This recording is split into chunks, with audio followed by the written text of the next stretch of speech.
Hey y'all, I want to tell you about 70 Million, a Peabody nominated podcast about criminal justice and jail reform from Lantigua Williams & Co. Each week, starting September 14th, a team of reporters around the country chronicles how communities are enacting criminal justice reform in their neighborhoods. From the bail system and racialized policing to the school to prison pipeline and the spread of COVID in jails.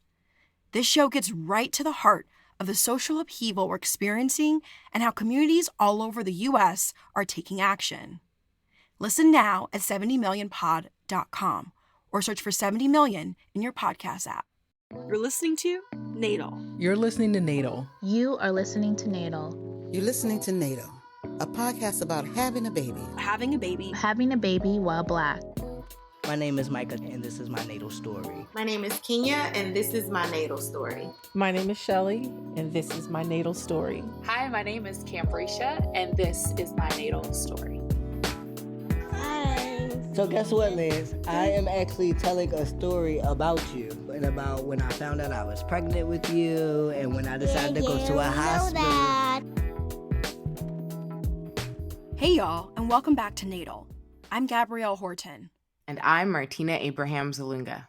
Today, we're airing the final conversation from our inaugural NATAL Summit. It's with parent storytellers, whose stories you got to know on the podcast this season. We saved this one for last because from day one, NATAL has always started and ended with Black parents. It's their voices we center and for whom we do this work.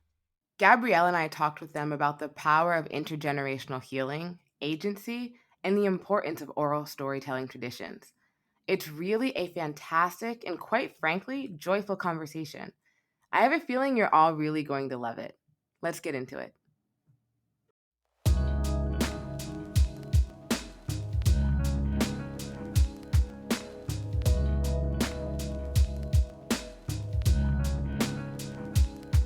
So we got three of our parent storytellers this season who are here with us today. Shellie Blackson, who was literally like an honorary auntie to me here in LA. She is the mother to two boys. She's a special needs educator and advocate here at LAUSD. And you can hear her story where she talks about her IVF journey. She talks about sort of preparing for the birth of her first son, and even opens up and is vulnerable in sharing with us about dealing with postpartum depression and not having the words, and also her healing process as well. So that's episode 4, y'all.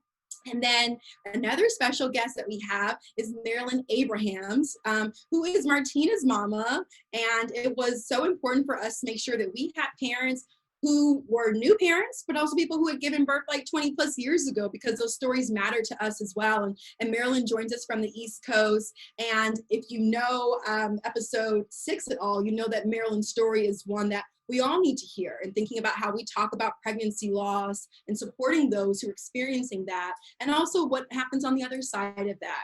I'm so happy to have you here, Marilyn. It's also, I feel like I should call you Miss Abrahams, because I'm like, that's what my mom would tell me to say, but we're going to deal with that later. Nice to meet you. Nice to meet you. I'm Martina. I know, right? And then Trish Jones, who y'all actually have not heard from yet. So if you're here on the summit, you're actually getting a sneak peek. Trish is our final parent storyteller of the season. That episode actually airs next Wednesday. And we loved hearing Trish's story, especially thinking about where you were hearing from parents. And we wanted to make sure that the South was very much so represented, and thinking about the solutions coming out of the South, and a lot of positive birth experiences happening in the South to really dispel a lot of myths that we hear about that part of the country. And so Trish is not only a certified birth and postpartum doula and a principal doula at Dudu Doula Birth Care in Dallas, Texas, where she's based now. She's also a mother and gave birth earlier this year. So things are real fresh for Trish. And so we're going to get into it a little bit. If everyone wants to come off of mute, we will kind of dive into things. So again, thank you all for joining us. Thanks for sharing your stories with us this season. They've been some of the most impactful ones. I think people have constantly reminded us how much they loved Shellie's story. They were like, this was painful, but we really enjoyed hearing from Marilyn. And Trish, I just know they can't wait to hear your story. All the joy. So, why don't we kick it off? Yeah, and that's we've heard a lot from most of the parents that we've spoken to this season. It's really something where folks are finding their way on their own, whether it's because They just didn't have the conversation with their families. Their families might have not been near them when they were pregnant and going through this journey. And so, speaking of finding your way and seeking resources on your own, that's something that really does help to build agency and is a sense of control over your situation. So, thinking of the three of you, how did you each find ways to claim your own agency, to have control over your pregnancy journey, or just parts really, related to your either pregnancy or postpartum care? How about you, Shellie? What besides me just like pulling up to you on one day, I was like, do you want to share? What made you say yes to that? This is the first time people know, first time they hear your story. It is, and thank you. It was perfect timing when you happened to ask me to share my birth story. I just think that I was at a period in my life where I was doing a lot of personal growth and finding my voice. And I just felt like sharing my story was like the perfect opportunity to unsilence myself and unzip my lips and just share, and not be ashamed nor embarrassed about what I had experienced. Yes. So that was it. And it was very liberating, actually. And now I'm just like, you know what? I don't care about the judgment. I'm not afraid of the judgment. I just hope that my story helps other women in my same position and shoes, and encourage them to get the help in that moment and not wait. But I didn't know better. So when you know better, you do better. Absolutely. And how about you, Trish? I think I wanted to share my story because I wanted Black parents to hear what was possible, like what birth can look like outside of a traditional medical setting. I have always thought of birth work as very sacred, and my motivation for doing birth work has always been to be of service to my community. And so for me, telling my story feels like an extension of that service. If I can sort of lend to the expansion of what being Black and birthing looks like, I feel like I'm happy to do it. I would tell it 1,000 times over if it meant that people could get a broader sense of what being Black and being birthing looks like. Absolutely. I think you bring up a really interesting point. I mean, all of you do, and something I want to touch on with you, Trish, that kind of leads us to this next this question to think about is thinking about the messages that we all received around pregnancy and childbirth just growing up, right?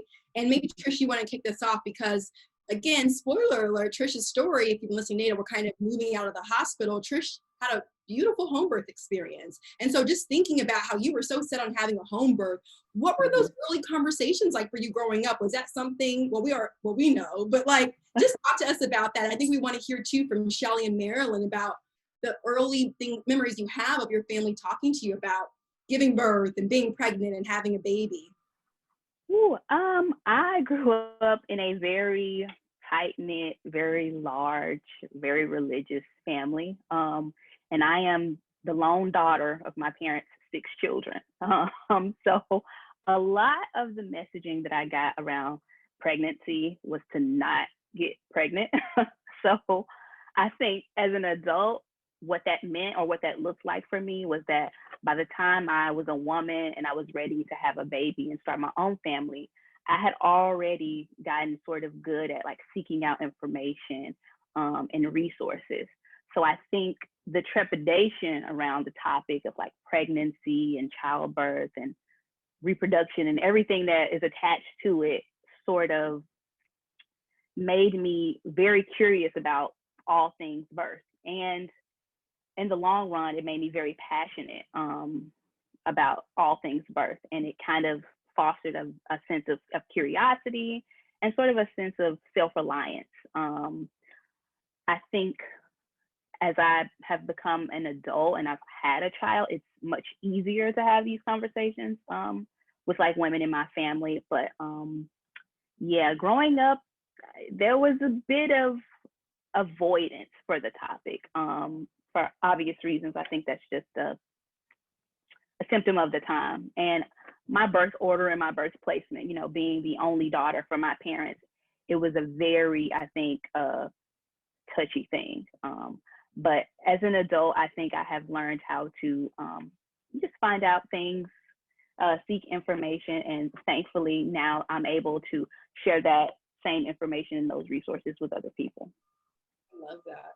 I'd love to hear, Marilyn, because you were born in Port-au-Prince, Haiti, and thinking about, obviously, and then spending quite a bit of time in New York, and thinking just right, because we're talking so much about Blackness is not a monolith, right? Like we are featuring sort of like Black immigrant stories. We feature so many stories throughout the season, and thinking about maybe some of the cultural differences too, and how, you were sort of raised up to sort of think about pregnancy and giving birth. What was your experience like growing up?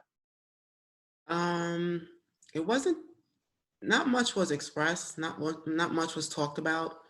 The only message that I received, and unfortunately it happened to be not accurate, was my mom told me that labor pain felt like a hard menstrual cramp. Unfortunately, we all know that is not true. It is not true. So I was misled. With that message, I made the decision to have my first baby, Martina, natural. I suffered with hard menstrual cramps throughout my teenage years, my early 20s, and I felt like, if it's a hard menstrual cramp, I can do this. I learned in Lamar's classes that typically your contractions will last for 1 minute, and the contractions come like when you're ready to push every 3 minutes. They come every 3 minutes, last a minute. I was that rare person where my situation was the reverse. My contractions were coming every minute, lasting 3 minutes. So when I learned the breathing method, and in my mind, I was ready, the contractions were lasting so long, it took my breath away. It made me weak. It made me nauseous. I couldn't concentrate. So the breathing method didn't work for me. I couldn't do it. The pain was just too intense and lasting too long. So I ended up asking for an epidural. And my nurse was kind, sweet. She agreed with me, like this was not, my body did not act the way I thought it would, or the way science says it would. Mm-hmm. So that was my experience. Thank you for sharing that. Shellie, how about you? Oh, the message that I got for, in terms of pregnancy was, don't get pregnant. That's it. That was it. There's nothing. Just don't get pregnant. And I remember I was in high school and I had a boyfriend, and I remember, I think I was 17. And all I remember is my mother sitting me down, myself and my boyfriend at the time, and said, if you guys are going to be having sex, then you need to get on the pill. And she took me to Kaiser and I got on birth control. It was short-lived because once your mom knows what you're doing, it kind of takes the fun out of it. So you just stop. But there was no message. There was no conversation about how beautiful it could be or it can be. It's just, don't get pregnant. And that's it. So I found my own way. And I found that way during prenatal visits, reading the little leaflets in the waiting room about options. So that was it. That was it. Unfortunately, there was no beautiful story like I feel like I can share with my children today when they're ready and to get to that point where they want to have children, and what their experience could be. So everything for me was self-taught. Yeah, it was definitely self-taught. Definitely. What about you, Trish? I think agency for me, I was pretty bossy from the get. I found out I was pregnant while I was becoming a doula. So I was pretty bossy. I was pretty clear about what I wanted.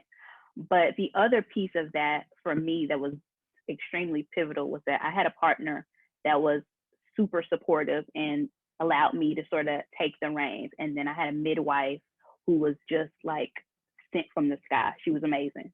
And I think that my advice to other parents would be to have a vision of what you would like to see happen, and then assemble support people, care providers, a tribe of people who are gonna support you wholeheartedly and to connect you with the resources that you need. I was not at home birthing alone. There was myself and my husband and my midwife, and I had a doula. So I had a lot of people, and even just some of my friends and some of my family, I had a lot of support. And in those moments when I wasn't being a know-it-all and I didn't know it all, they really showed up for me and in ways that I could never repay. So I think that assembling your tribe is very important. When you are pregnant or you're thinking about birthing or starting a family, having people that really support your vision and support your ideas is extremely important. So that would be my number one, like my biggest piece of advice. Just find your tribe. The strongest message that I can give to a pregnant person is trust your instincts. If you feel there's a situation that's going on with you or your baby, trust that feeling. Trust your heart. Trust that little voice inside of you. Do not let a doctor, a nurse, your partner, your mom talk you out of whatever it is you're feeling. I had decided that I was going to breastfeed my first baby, who's my baby girl, Martina. And the minute Martina was born, she latched onto my breast, sucked vigorously. But I quickly felt that she wasn't getting what she needed, that she wasn't satisfied. I told my doctor, told my nurse. They said to me, calm down, relax. Your breast milk doesn't come in right away. It's a clear liquid called colostrum that is the first to come, and the baby will be fine with that, and that's just the way it is. And if I was really concerned, that I should drink a lot of water, massage my breast, take hot showers, all of which I did. She was born on a Monday. Tuesday, I'm telling everyone, there's something wrong. She's not satisfied. I don't think my milk has come in. Wednesday, everybody's telling me, relax, calm down, the baby's fine, you're fine. My husband says to me, let's stick with the plan, let's stay on this journey. We wanted to give her breast milk, that's the healthiest for her. Needless to say, unfortunately, I was right, they were wrong. My breast milk never came in, my body never produced milk. 4 days, the baby went without having anything to drink. I could have lost her.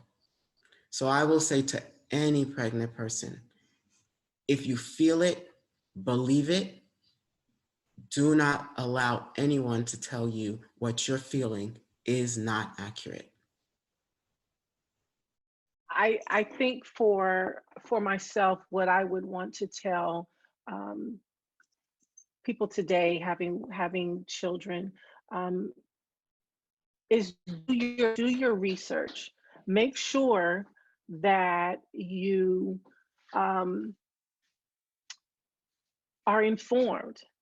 Make sure you understand that what a doula is. Like for me, I had no idea what a doula. Nobody told me what a doula was. And again, I didn't think that was something that was reserved for Black women. I thought that our birthing experience was just supposed to be just that. You go to the hospital, you have a baby, and that's it. But there's so much more to it.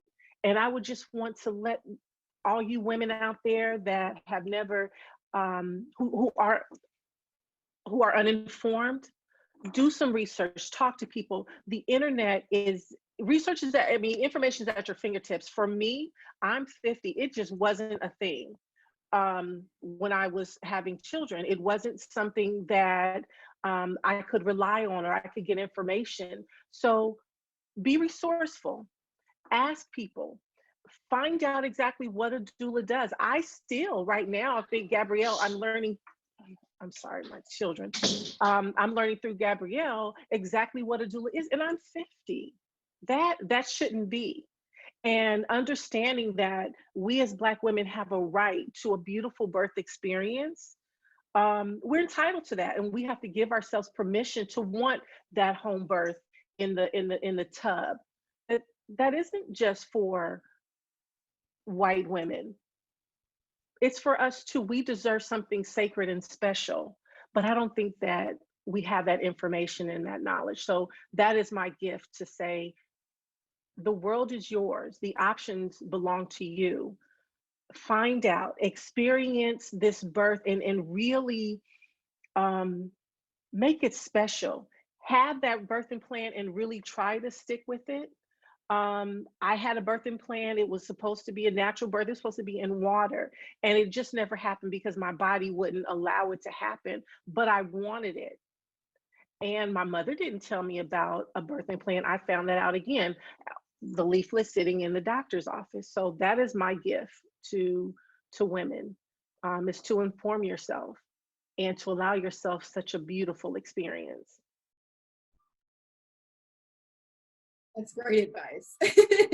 And I think something that we tried to sort of emphasize throughout the season too, and I think it's evident in Marilyn's story and Shellie's story. And when people hear yours on Wednesday too, Trish, I think they're going to feel that as well, because you had a whole squad, right? Like hands on deck. And so I think people are going to really enjoy hearing about that. I guess our final question, thinking about, just our time, you all coming to a close, the one thing we would love to hear from you all is, like, how is storytelling, whether it's sort of sharing your story with NATAL or, since then or before then, like, how has storytelling supported your own sort of healing journey as a parent, right? Like as a Black mother, as a Black parent. Yeah, like how has storytelling really allowed you to find some healing and maybe even closure in some ways? For me, telling my story initially with you, Gabrielle, has relieved a lot of stress. It's allowed me to feel like I am allowed to have these experiences. It takes so much courage to do that. Yeah, I'm allowed to do these things. And without telling the story, it just becomes something that is just pinned up. And I think that it festers, and then it comes out, it manifests itself in other ways. Okay. Yeah. So I'm sorry. It's okay, because it's a podcast about kids. So I'm so sorry. Literally, like, we don't apologize. Like, it's all about babies and kids and parents, so we get it. The little ones come in sometimes. I'm trying to have a conversation, but that's, Black moms, Black parents are juggling all these things. Yes, so yes, and it's hard, and I that brings to I feel guilty. I feel like I'm supposed to be there every single second to cater to their needs and their wants, and giving myself permission to take time to record this podcast is just like, I have to tell myself it's okay, and that right now, whatever it is that you need, as long as it's not an emergency, it has to wait. And trying to teach the kids the difference is it's a struggle. But I'm just glad that I'm back to your question. I'm just glad that I was able to share my story, and it feels so much better. And it actually made me feel like powerful. It really, really does. And I'm just like, I can do anything. If I can share one of the most vulnerable parts of my life with the world, guess what? I'm not too bad. I'm not doing too bad. So yeah. You are. Yes. Yeah. It does. Yeah. It does. Yeah, you shared so much. so much. You guys are so open. How about you, Marilyn? Like, how is telling your story, or even just thinking about you and Martina recording with each other, sort of telling these stories? Because it wasn't actually Martina's birth story that we captured. It was, it was Brittany and the twin, right? And so thinking about that and opening up about one of the most vulnerable points in your life, how has storytelling helped you in any way? I'm a very, very private person. Martina actually had to talk me into sharing my story. I didn't want to share. Oh, we know. But I'm really glad I did, because again, like I said in the beginning, knowledge is power. And telling my story really did make me feel good, because I know there's a lot out there that women don't know, pregnant people don't know. And if you hear something, it could be very helpful. It could be helpful for you. It could be helpful for a family member. So I ended up enjoying it. And, my healing journey was my faith and time, but sharing my story definitely made me feel like I'm helping someone else.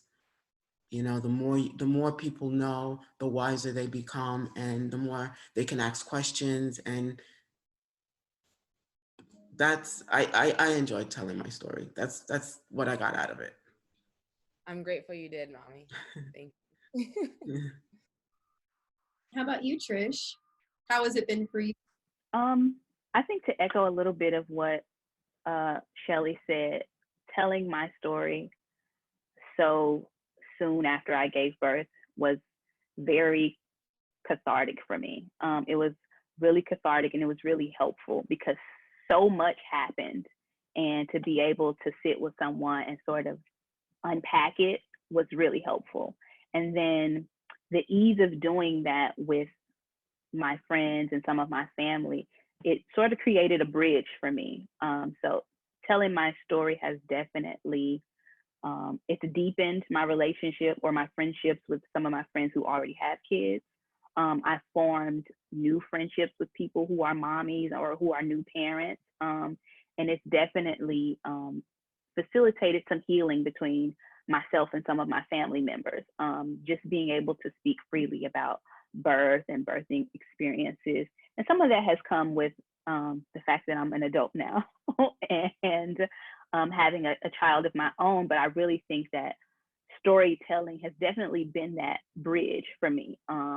And I really enjoyed it. And like I said, I would tell it 1,000 times over because I really think that it's important. It's definitely important. Yeah, it absolutely is. We so believe in the power of storytelling, whether it's on platforms like NATAL, but even just that like interpersonal storytelling, sharing with family and friends and other people in your life, because, like my mom said, each one teach one, and the more we know, the wiser we can be, the better questions we can ask, and the more we can advocate for ourselves. So we are, again, grateful to all three of you for trusting us with your stories and for sharing, opening up, to the world on NATAL. Truly. Thank you all for joining us, Marilyn and Trish. Thank you all so much. And you all can listen to their episodes. You can listen to Marilyn and Shellie's episodes now, wherever you get your podcast. And Trish is part of our season finale, so you'll hear that on Wednesday when that drops. So thank you all for joining us today. We really appreciate it all. Thank you. Thank you. Thank you for having me. Wonderful. Thank you so much for having me. Thank you. Bye. Bye now.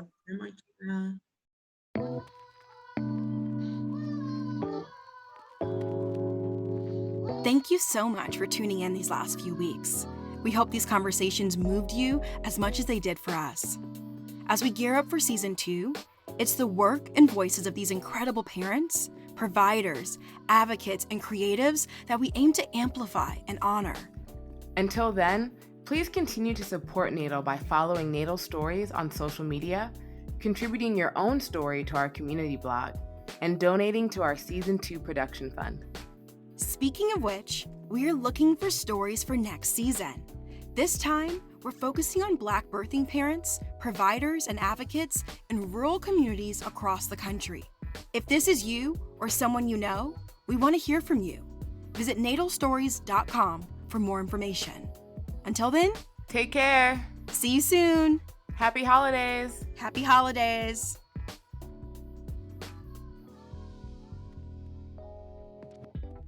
Thank you to the USC Annenberg Center for Health Journalism, including Danielle Fox and Andrew Perez. Our awesome research assistants, Flo Ibum, Opiemi Famakinwa, and Mackenzie Groh. And our NATAL Summit sponsors, Black Mamas Matter Alliance and Stork. And finally, a huge, huge thank you to our guest editor, Tressa Versteg.